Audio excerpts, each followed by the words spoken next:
ஒரு சில குழந்தைகள் பாருங்க 14 வயதுல ஒரு பெரிய பாப் சிங்கரா இருப்பாங்க. அவங்க வந்து பாத்தீங்கன்னா ஒரு சில கோடிகளுக்கு அதிபதியா இருப்பாங்க. இல்ல இப்போ கேஎஃப்சி மாதிரி நம்ம எடுத்துக்கிட்டோம் அப்படின்னா 40-60 வயசுல அவங்க வந்து அச்சீவ்ங்கிறது நிறைய பேர் வந்து பண்றாங்க. இங்க இது எல்லாத்துக்குமே காரணம் வந்து ஏஜ் கிடையாது.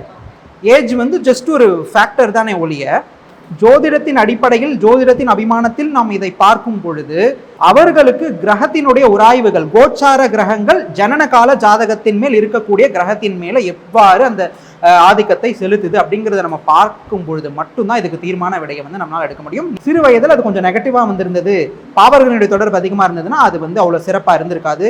ஆனால் ஃபியூச்சர்ல வரும் பொழுது அவர்களுக்கு ஒரு சில பாசிட்டிவான இருக்கக்கூடிய கிரகங்களினுடைய அந்த ஆளுமை அதிகமாகும் பொழுது அவங்க அதில் வந்து ஜெயிக்கிறாங்க.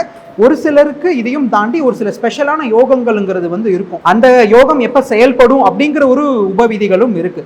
ஒரு சில கோச்சார கிரகங்கள் யோகத்தை செய்யக்கூடிய அந்த அமைப்பின் மேல அந்த ஆதிக்கம் படும் பொழுது அந்த ஒரு சில குறுகிய காலகட்டத்தில் அவங்க வந்து பார்த்தீங்கன்னா நல்லா ரீச் ஆயிடுவாங்க, நல்லா அவங்க வந்து சிறந்துருவாங்க.